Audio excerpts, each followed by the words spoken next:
सांगलीत कृष्णेच्या पाणी पातळीत मोठ्या प्रमाणात वाढ झाली आहे। कृष्णा नदीची पातळी तब्बल 19 फुटांवर पोहोचली आहे। चांदोली धरण पाणलोट क्षेत्रातील मुसळधार पावसामुळे कृष्णा आणि वारणा नदीच्या पाणी पातळीत वाढ झाली आहे। वारणा नदी पात्राबाहेर पडली आहे, तर कृष्णा नदीवरील अनेक छोटे मोठे बंधारे सुद्धा पाण्याखाली गेले।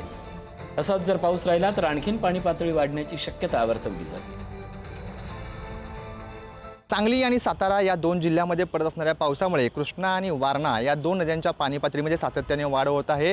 चांदोली पाणलोट क्षेत्रामध्ये पडत असणाऱ्या पावसामुळे तसेच शिराळा तालुक्यामध्ये पडणाऱ्या अतिवृष्टीमुळे वारणा नदीच्या पाणी पातळी सातत्याने वाढ होत आहे। त्यामुळे वारणा नदी सध्या पात्राबाहेर पडली आहे। तर सांगली आणि सातारामध्ये पडत असणाऱ्या पावसामुळे कृष्णेच्या पाणी पातळीत देखील सातत्याने वाढ होत असल्याचं पाहावयास मिळतं। सध्या आपण सांगलीतील ऐरुण पुलाजवळ आहोत आणि या ठिकाणी जर पाहिलं तर कृष्णेची पाणी पातळी 19 फुटावरती पोहोचलेली आहे।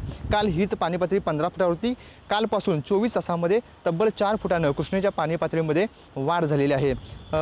सांगली जिल्ह्यामध्ये अनेक ठिकाणी मुसळधार पाऊस पडतोय, त्यामुळे कृष्णेच्या पाणी पातळीमध्ये सातत्याने वाढ होत असल्याचं पाहावयास मिळतं। सांगली जिल्ह्यातील 4 मोठे बंधारे देखील आता पाण्याखाली गेलेले आहेत। बहे, कसबे, डिग्रज, सांगलीवाडी आणि म्हैसाळ हे कृष्णेवरील 4 मोठे बंधारे सध्या पाण्याखाली गेल्याचं पाहावयास मिळतं। तसेच वारणा नदीवर असणारे छोटे छोटे पूल देखील पाण्याखाली गेलेले आहेत। त्यामुळे वारणा नदी सध्या पात्राबाहेर पडल्याचं पाहावयास मिळतं। तशीच परिस्थिती कृष्णेची देखील आहे।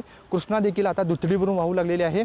सातत्याने कृष्णा नदीच्या पाणी पातळीमध्ये वाढ होत आहे। त्यामुळे सांगलीचं जिल्हा प्रशासन देखील सतर्क झालेलं आहे आणि नदीकाठच्या गावांना सतर्कतेचा इशारा देण्यात आलेला आहे। जिल्हा प्रशासनाकडून एक एनडीआरएफची तुकडी देखील सांगलीमध्ये तैनात करण्यात आलेली आहे। या एनडीआरएफची तुकडीकडून नुकतीच कृष्णाकाठावरती पाहणी करण्यात आलेली आहे। तसेच ज्या परिसरामध्ये कृष्णेचं पाणी शिरतं, ज्या ठिकाणी महापुराचा धोका आहे त्या ठिकाणी देखील नागरिकांना आता सतर्कतेच्या सूचना देण्यात आल्या आहेत। तसेच त्यांना नोटीस देखील बजावण्यात आल्याचं पाहावयास मिळतं।